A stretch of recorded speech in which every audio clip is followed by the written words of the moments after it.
Hello, everyone, and welcome back to One Conversation, the podcast where we believe one conversation can change a life. We're recording this episode still in the month of June, which is Pride Month. It's one of my personal favorite months because you're able to celebrate and be who you want to be while being authentic to yourself. Also, before we get much further into this episode, I just want to say that if you haven't come out, just know that Pride Month is still for you, and you can come out whenever you're ready. It's your story, and you can tell it whenever and however you want. In our last episode, we discussed how you can be an ally, and we also took time to define terms in the LGBTQIA acronym. Yes. So in today's episode, we are going to take time discussing what makes up an unhealthy or abusive LGBTQIA plus teen relationship. We have shared that as prevention educators, teen dating violence is sort of our area of expertise. We know that there are many different ways that unhealthy behavior or violence is carried out that is specific to the LGBTQIA plus relationships. It's also really important to note that teen dating violence is even more prevalent in the LGBTQIA plus population, teen intimate partner relationships than in heterosexual teen intimate partner relationships. Also, it's important to highlight that the LGBTQIA plus, any type of individual and teens may have trouble recognizing that they are victims of an abusive relationship even when the battering is severe, because intimate partner violence is commonly defined and discussed within a heterosexual context. And so it's really important and critical to take that into consideration. Yeah, and there's, I think, a lot of misconceptions, right? We've talked a lot in previous episodes. There's a lot of misconceptions around, straight, heteronormative, cisgendered relationships. There's a lot of misconceptions around the abusive and unhealthy ones. So, especially within the LGBTQIA community, yeah, a lot of misconceptions, which I'm really glad we kind of have the time to debunk, right, and discuss today. And we know that relationship violence is absolutely common in LGBTQIA plus relationships. So, according to a case study, this was done back in 2013, the study's titled Technology, Teen Dating Violence, Abuse, and Bullying. Statistically, they found that 43% of participants that were in the LGBTQIA plus community reported being victims of physical violence, compared to the 29% of the cis heterosexual youth. We know that 59% reported emotional abuse, compared to the 46% of the cis hetero youth.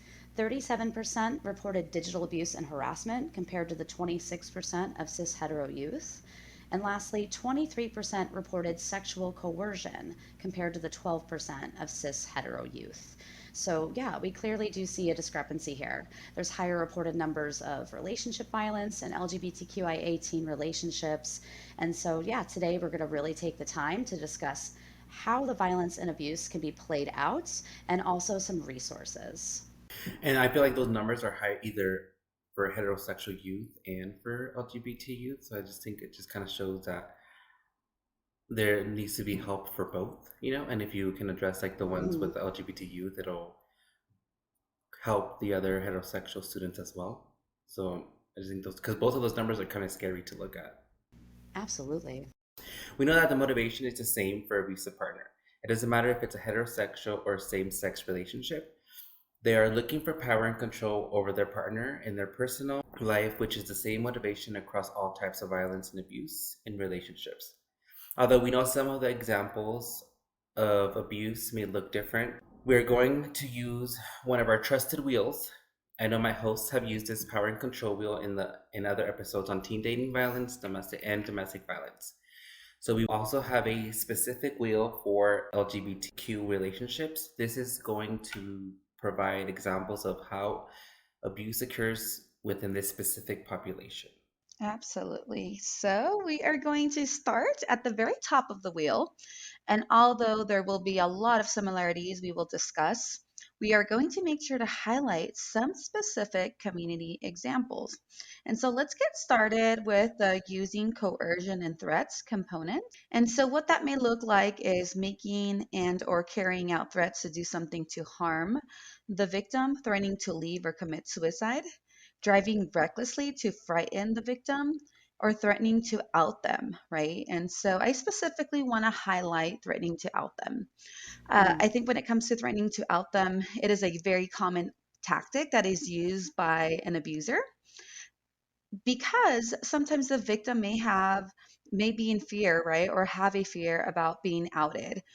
We know that it's not easy to come out, right? And so the abuser may purposely use that as a form to gain power and control over their partner. And so if one partner is not out to everyone in their life, an abusive partner can threaten to disclose their sexual orientation or to out this person as a means to get their partner to submit to their wants and as a way to gain power and control over them, like I mentioned earlier, which may lead the victim to agree to their partner's demands, right?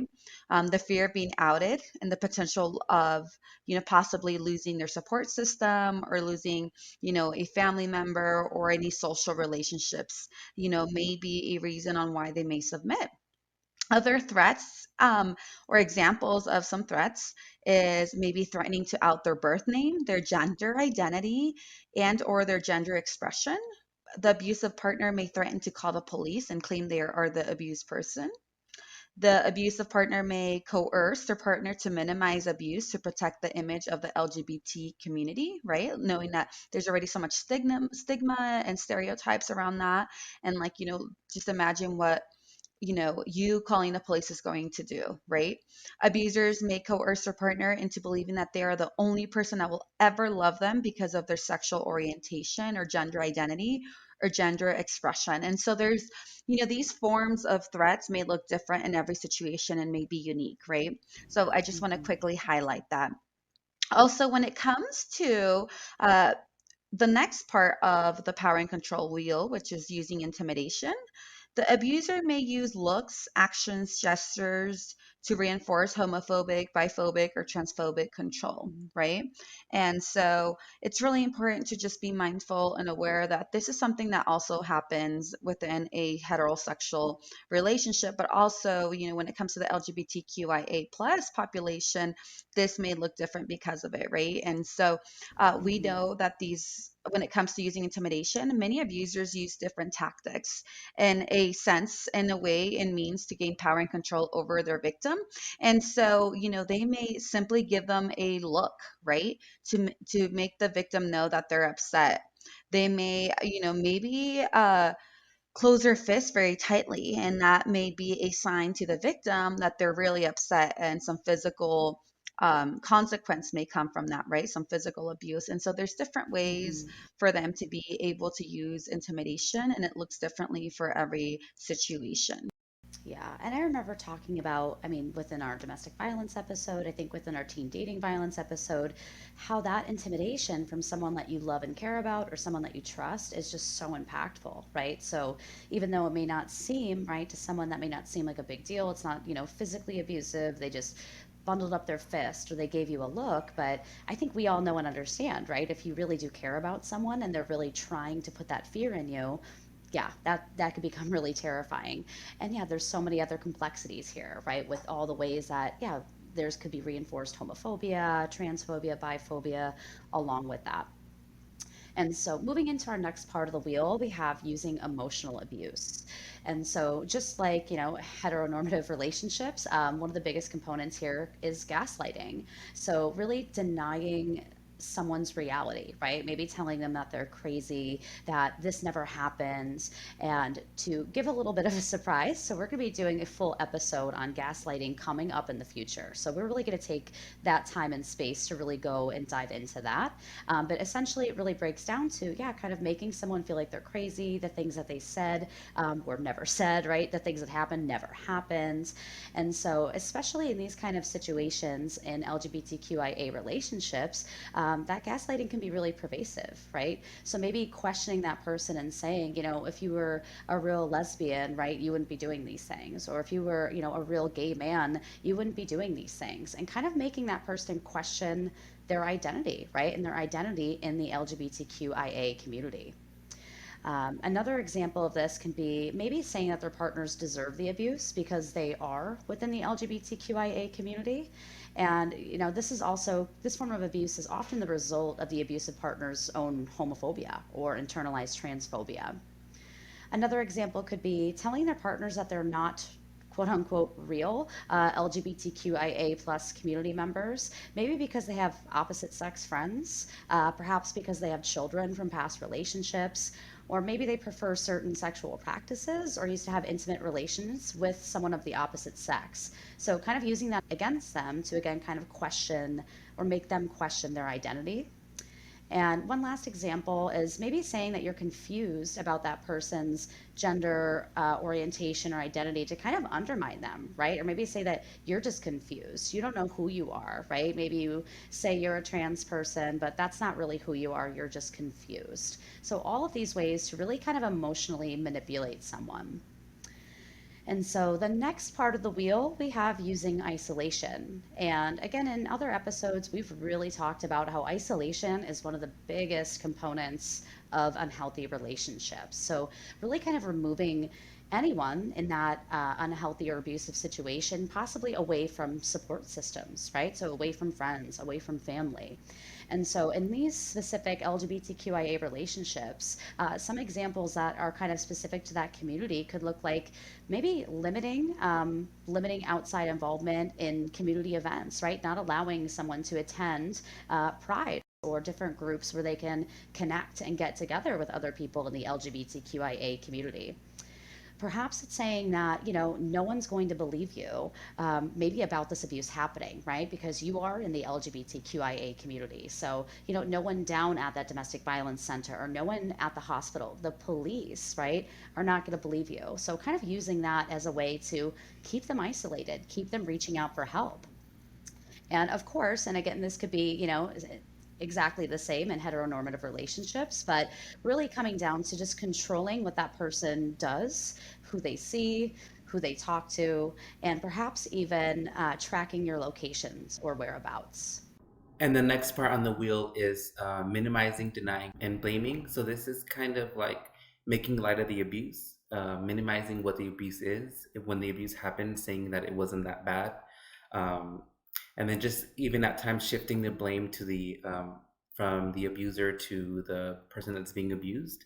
In a LGBTQ relationship, this can look a little bit different, where it's it can be they can also be saying women can't abuse other women, and vice versa, men can't Mm, abuse men, just because they're the same sex, um, and right. also they can also say that if they're both men or both women, if it's a relationship with the same sex, that it's not abuse, it's just a regular fight. Since they're both men or they're both women, it's just a regular fight. So just kind of minimizing Mm. and just changing that, shifting that abuse into it's just a fight because we are both men or we are both women. and and then just even thinking that domestic violence is a straight person's problem. It doesn't happen in gay relationships because we're both men and because we're both women. Because I feel like a lot of people still have that misconception that domestic violence is between a man and a woman, which it's Right. just if there's violence and there's somebody abusing another person and using these tactics to take control and power over the other person, that is a domestic violence situation, and it is an unhealthy Hmm. relationship as well. And then every people come out in different stages of their life. Some people have kids before, so just using their kids to as a form of control, and just saying like maybe they're not out to their kids, or they're not out to special family members, co-workers, or loved ones. So maybe just using that as a threat, as if you don't let me see the kids, or I'm going to take away the kids if you don't do what I'm telling you. I'm going to tell everybody else that you're gay, that you're lesbian, that you're trans, or whatever whatever part of the LGBTQIA community you are, just using that as leverage, and using your kids as well to control over your life.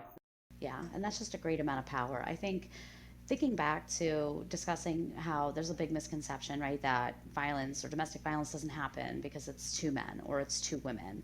And I think, there's really big misconceptions even in straight heteronormative relationships, right? I remember, and we actually would show this to the ninth graders. It was a public service announcement, kind of like a little social experiment that was done, and it was showing people's reactions. They had two actors, right? They had a male and a female actor, and what they would do is the first take, the male and the female actor were kind of walking in this public park, and the male started to kind of become a little bit abusive verbally, was kind of getting a little bit aggressive just verbally with his partner.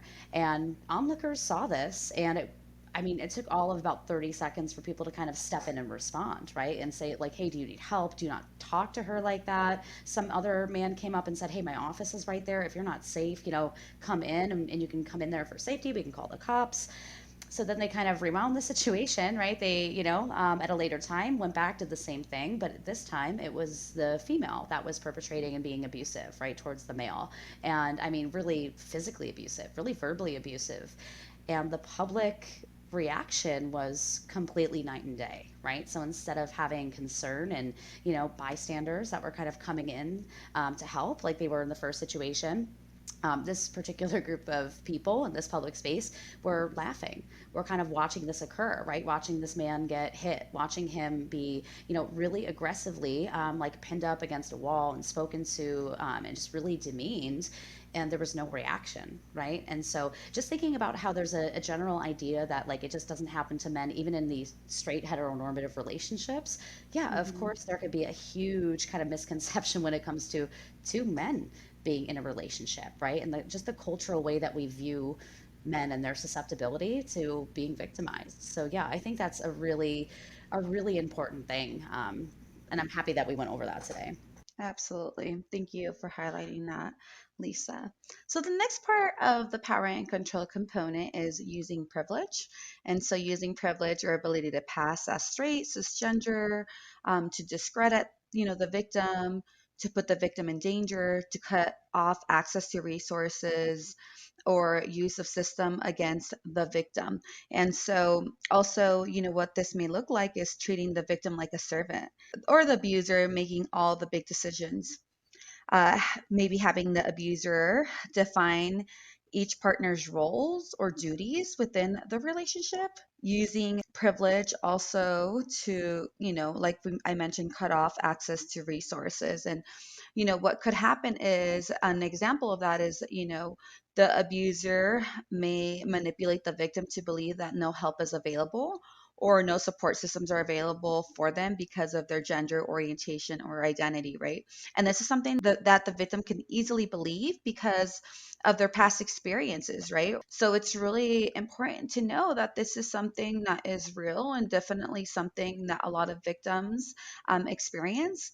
Also, abusers may tell their partner that there's no help for them. And that no one believes them because of their LGBTQ plus identity. Um, so, like I mentioned, because of their gender orientation or identity, the victim may believe, due to their experience or perceived homo, bi, or transphobia experiences, that what the abuser is telling them is true. Economic abuse. So, for the next component of the power and control wheel, in this section, the abuser may use tactics like controlling finances in the relationship, denying access to the money, or coercing a partner to pay for all expenses, right? They may also steal or destroy a partner's property or taking a partner's credit cards, cash, or checkbook. It's really important to know that economic abuse can look like getting the victim fired from their job too, which can be Hmm. easier if the partner is of the same gender and calls impersonating the survivor to say, I quit. Identity theft can also happen, which can be easy if the partner is the same gender.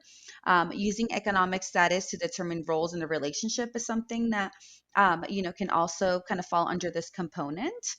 Threatening to out the partner to employer, threatening to out partner to parents or relatives, especially if they're paying for tuition, housing, utilities, or maybe even possible inheritance that's coming their way, right? And so this may be something that the abuser will purposely use, knowing that this will financially affect them, which again, if they can create that kind of dependency on them and gain more power and control over it, they may be using this tactic to be able to gain that power and control over the victim. Yeah, and economic abuse is just such a big one, right? And I didn't, to be honest, I'm so happy we went over that because I had never really even thought about the ability to perhaps impersonate, right, your partner if you are, same-sex partners and be able to, yeah, steal identity or, I mean, yeah, call in and create, if not absolute chaos, maybe, get you fired from your job, right, or create a lot of issues there. And so, yeah, that's a really big one to think about. But overall, I'm really happy that we got the chance to speak on this wheel. We've joked about how we have a wheel for everything, but I think this really does a great job, really showing us, because there's a lot of commonality, right? We know there's a lot of overlap. A lot of these examples exist on the heteronormative power and control wheel as well as here, but it really does a great job then highlighting some of these specific examples for the LGBTQIA community and some that, like I just said, like I wasn't aware of that, right? And the ability to kind of take someone's identity, it Mhm. just that whole part of it. So really happy we got to share that out. But we also wanted to just discuss just some other considerations, right, that maybe weren't exactly included in the wheel, but that do become kind of crucial components of these unhealthy or abusive relationships. And so, one first thing to highlight is that when someone is first coming out, we know they're really vulnerable to abuse. So, they may be losing friends, they may be losing family, they may Mhm. be becoming really alienated from their cultural, ethnic, religious, or familial community and institutions. And so that isolation that most LGBTQIA people face as a result of homophobia, this is really useful to a batterer, right, who's trying to isolate and gain that power and control over their partner. Like that threat of outing someone is, I again, this is me speaking from cis straight white privilege, but in my example, in my experience, I can only imagine how terrifying of a threat that is and how completely just disempowering, right? And how much control that's really going to have over someone if they're Mhm. not out yet, if they really do worry and have, I mean, a lot of right in this culture, in this world, to worry about coming out, right, in certain spaces or with certain people, then yeah, I mean, that could mean maybe losing their children if they're outed. It could mean ostracism. It could mean losing that job. So just such a powerful first thing to really consider, right? Is just that whole coming out process and how vulnerable people really are a lot of the time in that coming out process. And I think it's great that we're talking about coming out because I feel like when we talk about coming out, we think that it's like a one thing that you do it with your loved ones or you do it with your family, but it's like you're coming out multiple times. You're always coming out to somebody Right. that you meet. It's an Yeah. ongoing thing. So that's it's scary to think about that. You have to like think about coming out because there has been times where people do treat. From my experience, they have been. I felt the difference in my treatment after I either said something or just they just assume that I'm gay or whatever, and you do feel that treatment. Right. So I can just feel that you do feel that automatic isolation right away because you are being treated differently, and it happens all the time. You're coming out multiple times with everybody that you meet, and it's a big, Yeah.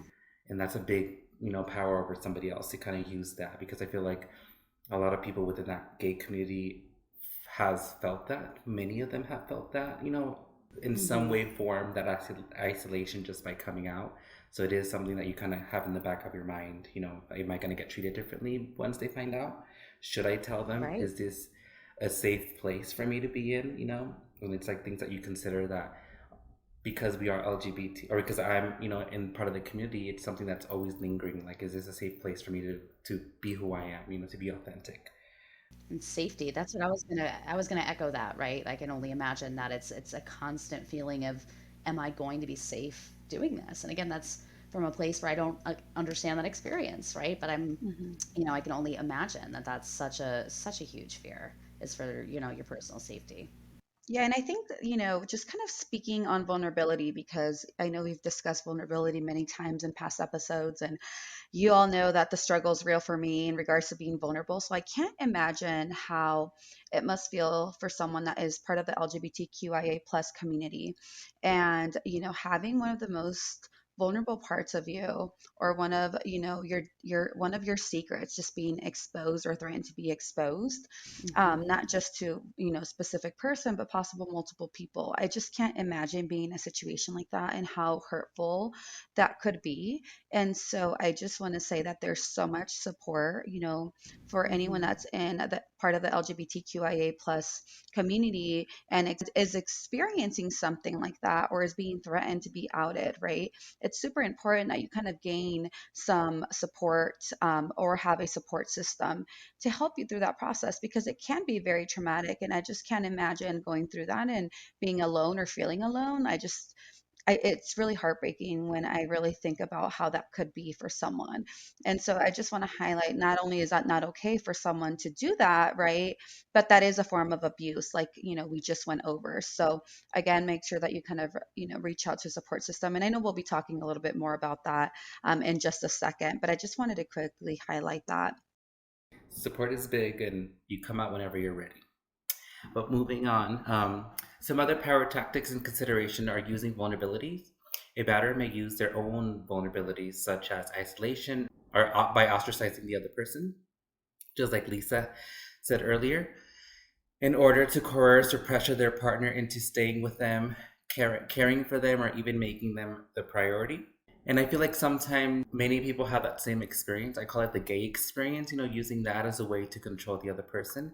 So maybe the abuser didn't have a welcoming family, and they were isolated and they were kicked out. So just using that as a way to control their partner, like saying, I don't have anybody else to turn to, nobody else is gonna Mm, love me. Just using that as a tactic to kind of take control over the yeah. partner, because the partner many times probably has experienced some sort of isolation in that way with family members, because not always, Hmm. family is a big thing for many people, and maybe they had the same experience, so just they can relate on that level. So this can exploit their partner for resources, attention, or even financial needs.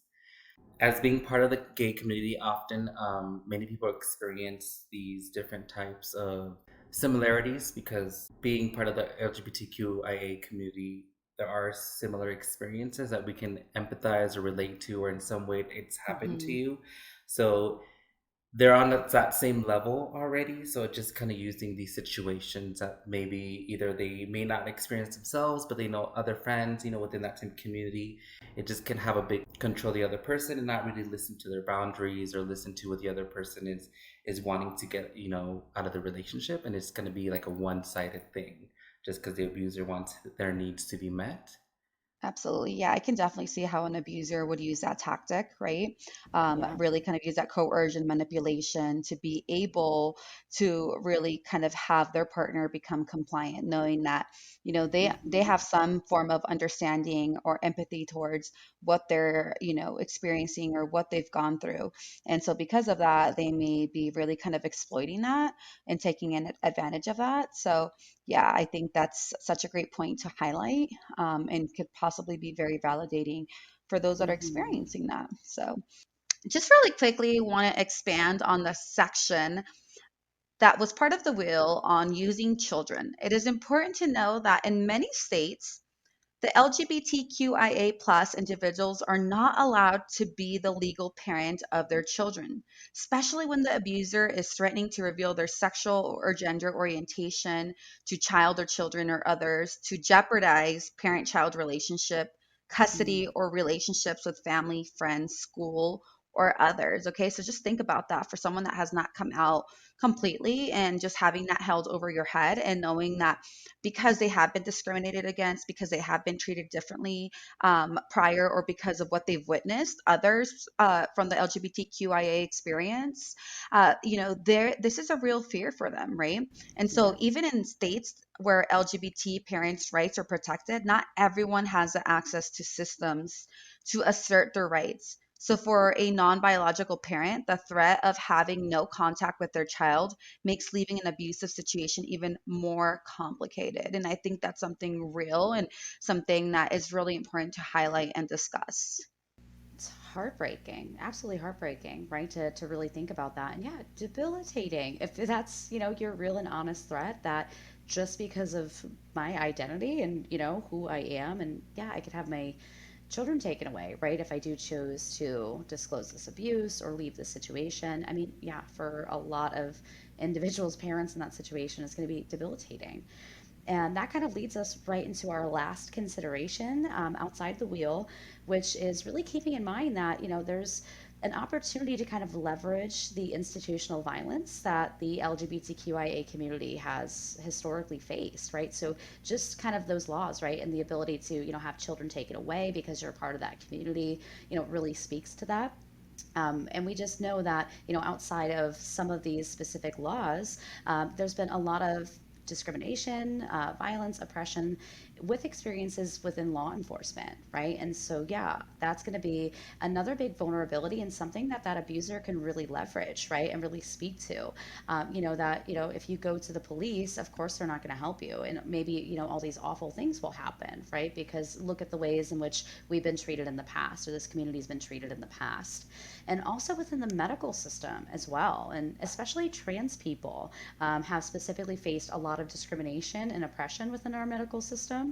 And so, yeah, just another huge form of control that batters can really use, right? And really speak to by just saying maybe, yeah, you won't get help, you're not going to be believed, or those people are not going to be there to support you or even acknowledge, right, that you're going through this. Yeah.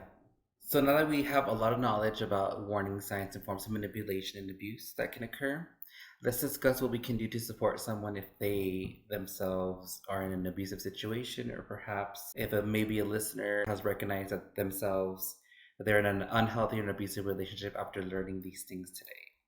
First, it's important to know that regardless of your gender, gender identity, sexual orientation, gender expression, you deserve a healthy relationship where you are treated with respect and you're valued. You have the right to reach out when you are in need of help, regardless of your identity or who you choose to date. No matter what anybody says about the LGBTQ community, you deserve to be seen, heard, and loved. Just know that there are many agencies just like Live Violence Free that have amazing people like Lisa and JC that will treat you with respect, dignity, and will provide you with resources and the help you need. And Miguel. Miguel's one of those amazing live violence free people as well. So can't leave you Absolutely. out, Miguel. I know. How did you not include yourself in there? You could have been like, and me, you know? Because I wanted to throw the spotlight out to other people. So I was like, you know Uh, what? Oh, thank you, Miguel. I'm already saying these wonderful words. Let me give them a shout out. Thank you. I will definitely accept those wonderful words and thank you so much. And right back at you. I also think it's just really important to discuss how the LGBTQ individuals, especially when it comes to teens, are also highly susceptible to human trafficking due to their higher risk of homelessness. And we know a lot of times they experience homelessness due to them being shut out or rejected by family, right? Or friends, or yeah. even the community or institutions, right? And they are also at a higher risk due to the depression that they experience or other types of mental illness. And because of intimate partner abuse, that can also elevate the risk of them being trafficked. That's huge. I'm so happy that we mentioned that because I think, if anyone has not gone and listened to those episodes we did on human trafficking, I think, especially if that kind of piqued your interest or mentioning that, I think it'd be, we advise you go back and listen to those conversations. But that, yeah, that's hugely important to discuss because we know that a lot of the vulnerabilities that we really mentioned and highlighted throughout the episode today, they really correlate, right, with a lot of the vulnerabilities, for a lot of the at-risk individuals that, kind of get into trafficking, right, or kind of fall victim to trafficking. So thank you. I'm happy that you brought that up. Oh, of course. Thank you. And, with that being said, I just want to say that if you need to talk to someone about what is going on in your relationship, you can always reach out to our crisis line, which is our 24-hour crisis line at 530-544-4444. Or you can access our text chat on www.liveviolencefree.org. Another great resource for teens specifically is Love is Respect. Their site Love is Respect has a chat feature, and they also have a text chat you can access by texting Love is to 22522. Also, I think it's really critical important to know that there are also crisis lines specifically for the LGBTQIA plus community and individuals, as well as specific websites that will also be linked down below for you if you would prefer to speak to someone. And I just want to highlight that although there are so many nonprofits that are so amazing and are here to support survivors, right? Any survivor of domestic violence or, relationship violence, it's important to know that sometimes they may not they may lack knowledge in regards to the LGBTQIA plus community and population, right? And so they may make a mistake, like possibly, answering the phone and referring to you as ma'am or sir without asking for pronouns. And one, I just want to, highlight that in advance and apologize if that mistake has ever happened. But I think it's really important to highlight that and make it clear in regards to what your pronouns are, because it could be a great learning lesson for them. And two, that's why it comes in what comes in really handy is having some of those LGBTQIA plus specific websites or nonprofits. That way, you know that you are in such great hands in regards to the knowledge and training that they have received on how they can best serve you and make you feel comfortable. So I just wanted to quickly highlight that. Thank you for mentioning that. I think that's super important to keep in mind. And I know last time we spoke about Miguel can make sure I'm correct on this. I'm believing it was the Trevor Project, which is the LGBTQIA specific. Okay, perfect. I see him shaking his head for our audio Yes. listeners. Uh, so yeah, we were going to have everything linked below. That way you can, I mean, easily go and access any of these resources, any of these, numbers, or just some of this information if you wanted to kind of take time, read through it Mhm. yourself. I know Trevor Project has a bunch of incredible information as well as a hotline.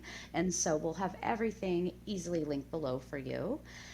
So we wanted to kind of just go over in the back half of our episode here some just things we can keep in mind for having a conversation and supporting an LGBTQIA plus survivor.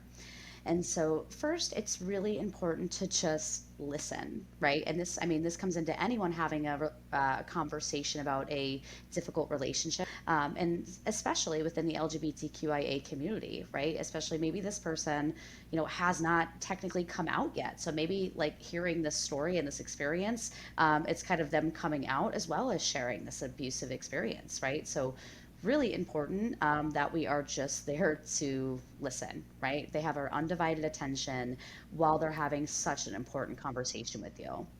Also, validating their feelings and avoid making over positive assumptions. And I know that that could be really kind of challenging to not do that. I know, especially if you're a positive person, if you're a really like caring, compassionate person, sometimes it's really easy to say things like, I understand, this is going to get better. This will all be over soon. But let's shift some of that language because it's not necessarily helpful or may promote healing, right? So instead of saying I understand, try replacing that with I hear you. And I know, I think Brianna mentioned that several episodes ago, that's a really good thing to kind of plug in. If you want to say I understand, I hear you usually fits and works a lot better in that scenario. And instead of saying things like it will get better or this will be over soon, try reframing those statements as, I believe you, I hear you, and that sounds really hard to go through. I'm sorry you're going through that, right? Because it doesn't give this false sense that these things are going to be over soon and will get better. I hope they will, but we don't know that, right? And there's no timeline for someone to heal. There's no one size fits all for people leaving violent or abusive relationships, and so really important to just frame it more in that way because that's just a more empowering kind of approach. And just kind of adding on to that, just letting them. Sometimes we don't need a cheerleader, and we're not going to fix everything. This person, you're not going to fix all their Yeah. problems just by talking to them for 30 minutes. That's just not realistic. And it's sometimes people just want somebody to listen to them and to just, hear them out. And they don't need a cheerleader to tell them, like, oh, it'll get better, because they just want to be Right. validated, And by you saying kind of like, it'll get better. It's kind of saying like, well, in a way, you're kind of not validating what they're feeling in that moment. So just kind of be present and just listen. And Right. Yeah, it can be really minimizing to their yeah. experience. Absolutely. Absolutely. So the next tips on expressing your concern, we discussed how there can be worry around being believed or treated with respect if an LGBT person discloses they are in a relationship. So a powerful thing can say so something powerful that you can say is I care about you. I am here for you because they may have had a lot of fear around reactions being not supported. So just, Hmm. I'm here for you is a big one. I feel like that's just letting them know that, whatever happens, doesn't matter that you're going to be there to support them. And also using inclusive language that affirms the survivor. We discussed in our last episode how important it is to be inclusive when it comes to language and terminology. So, absolutely apply that here. Don't assume someone's gender identity, sexual orientation, or pronouns. So, use neutral language like partner instead of boyfriend, girlfriend, or useful terms to promote inclusiveness as well. And I think it's a huge thing to get out of that boyfriend and girlfriend, because I feel like everybody uses that. We see that on TV. So just getting used Hmm. to using the word partner, it'll just make your life so much easier because you really don't know who they're talking about, and just the word partner is so neutral. And I see that being more common in any relationship now. It's not just within the LGBTQIA plus community. I feel like there's a lot of straight people that now say my partner this, my partner that, and Hmm. it's just it's a good way to even just throw it out there if you don't want to be personal with somebody else. At work I've noticed that sometimes people say my partner this, and you don't have to be Hmm. so like by name, but you still want to let them know like, oh yeah, I'm committed to with somebody, and it shows that commitment, Right. and you're not being like, oh, Joe this or my husband, all this. Like if you want to be a little bit reserved, it applies. So it's just very useful for different situations. Yeah. And I think it's like a mature statement, to be Yeah. honest, just as I've gotten older. Like now I'm in my 30s, and the idea of me being like, and of course I don't have to say it this way, but the idea of me being like my boyfriend, like just feels very high school at this Yes. point. So I just noticed as I got older, it just like felt more natural to say that. I don't know. I think that's just a personal thing, but I just wanted to Yeah. mention that as well. I definitely say my partner, and I'm sure you listeners have heard me say that throughout. I think the Hmm. podcast, I'm always referring to my partner. And I think there's so many assumptions that are made because I make that statement, when Hmm. I'm even working or even, within the community. And I'm okay with that. I'm like, you guys can make whatever. I'm personally okay. I'm like, you can make whatever assumption you want. I'm still going to Yeah. state, my partner. And I think you shouldn't make assumptions. You could simply ask me for Hmm. clarification. But I sometimes just see even their facial reaction, which speaks a lot in regards to how people can be judgmental or just quickly jump Right. to make assumptions. So yes, I definitely use the word partner, and I think that's also something that's kind of create more inclusivity in regards to if someone is coming out or someone's referring to their partner, feeling more comfortable knowing that others use that same term, and they may not make specific assumptions around that. So with that being said, I also think it's really important to note that, you should not be asking details in regards to someone's sexual orientation, identity, or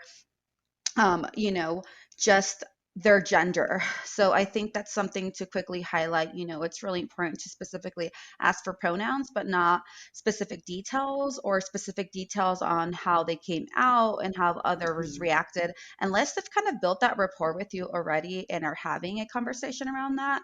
But in regards to that, you should be focusing on really empowering them and supporting them and wherever they're at and what their needs are, and not specific details that could also be very triggering towards them or for them. So I think that's something important to really just highlight as well. And then it's also important to just like I mentioned, let them set the pace for how much they want to discuss and what they want to disclose. Yeah. And that's just really empowering. Like I said before, coming out is such a personal thing that just like Hmm. asking questions about your sexual orientation, that's I would say it's none of anybody's business what your preference is, and it's not something that you have to disclose if being asked. That's something that's just for you to keep personally, and just keep it to yourself. So you don't have the obligation to confirm anybody that if you that you are gay or you're not gay. That's your Yeah, story. That's your truth, and you can hold on to it as long as you want to. It's up to you. In coming out, that process is it's intense enough that you don't need to share it with anybody else. And when you do share it, it should be an honor that somebody's sharing how they came out, because it looks very different for Right. everybody, and it's very Hmm. stressful. It's a stressful situation, and it's a big step, even if it might look different. Because some people say like, oh, we all knew that, that you were gay or this and that. But even then, even if you knew or whatever it was, it's still a big step that you're, coming out, and you're telling your oh truth, and you're yeah. being authentic to yourself. So that's a huge step. So just know that when anybody tells you, their coming out story, it should kind of be taken as an honor, because I've never Hmm. met anybody that says it's easy to do. Right. Yeah, I definitely think it should be an honor. And I definitely think that, you have a very important role to be a great support system, and feel honored in a situation that they had enough trust, to be able to tell you. And so I feel like that comes with a big responsibility in regards to, knowing that you could really play a very important role in how you can be supportive, for that person.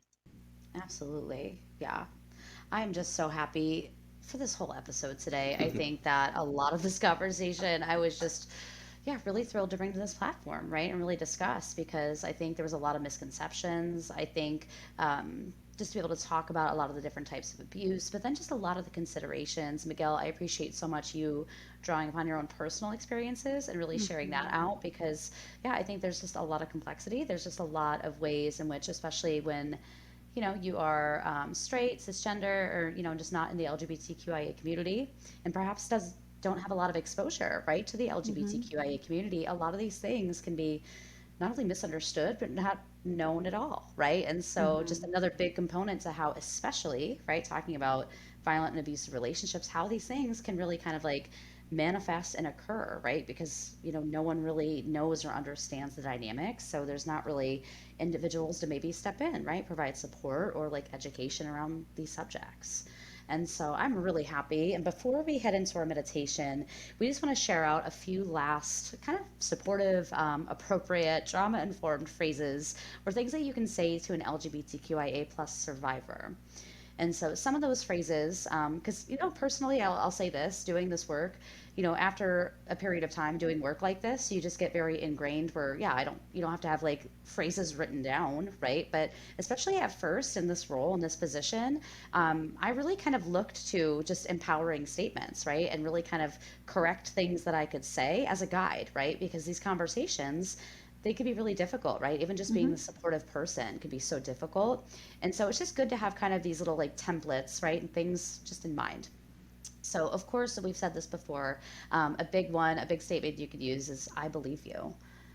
Another statement you can use is, it took a lot of courage to tell me about this. And even just talking about, right, like hearing someone's coming out story and the honor that is because of how difficult that experience was. Like, absolutely, right? That's such a courageous thing to do, is share that. Another one is, it's not your fault. And that's another one that we've shared, I think, over and over and over, right? And to really empower survivors and let them know that the abuse that occurred, or whatever occurred, was not their fault. Another one is, you did nothing to deserve this, kind of coupling right off that, right? And another one is, you're not alone. I think that's specifically important after our conversation today, talking about vulnerabilities, talking about, so many things that can happen as far as being ostracized from communities, losing support systems for just being in the LGBTQIA community, and then let alone, right, being within that violent abusive relationship. So just knowing that person is not alone, I think, is huge.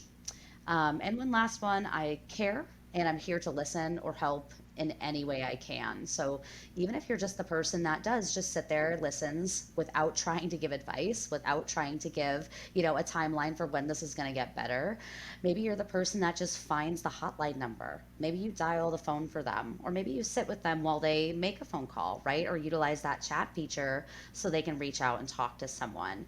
So that's, I think, really important stuff to keep in mind. And again, if you're maybe going to be entering into one of these conversations, you have someone close to you, you yourself kind of need this knowledge, just great things to kind of keep in your back pocket. Absolutely. Thank you so much for highlighting, that, Lisa. I think, regardless if you do know some of these phrases that you could use or you're using these, phrases, I think it's important to just even be reminded, right, in regards to how you can make someone feel supported. So thank you. Absolutely. And so, with that being said, we are going to move on into our little self care time in our podcast together. And so, we are going to do meditation, and this specific meditation is a worthy and self love meditation. And I think, with the topic that we just discussed, I think it's super important for us to remind ourselves that we are all worthy, and how important it is to practice some self love. So go ahead and close your eyes, relax into a comfortable position, invite your body to settle into a space where you can be calm and alert. Notice that as you become to relax, your other senses become heightened. You may be more aware of the sounds around you, the sensation of your body against the floor or chair or bed that's supporting you. Just breathe. Invite your body to slow down. Continue to just breathe. Your breathing to elongate its rhythm, your shoulders to relax, and eyes to get heavy. Continue to breathe and be here now in this self love meditation.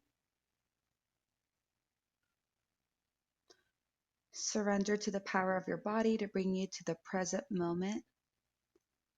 Let go of the thoughts and emotions that are trying to distract you and just breathe.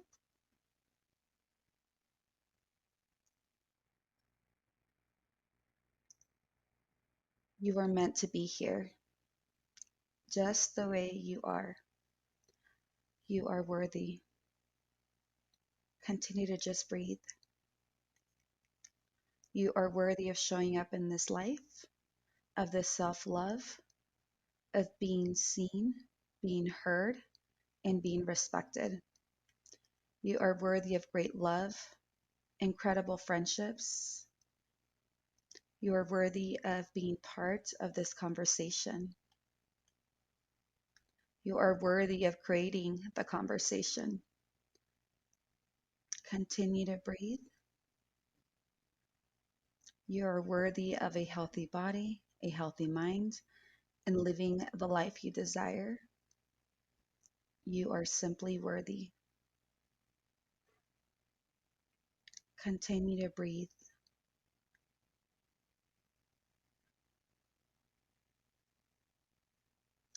Slowly begin to reawaken your body.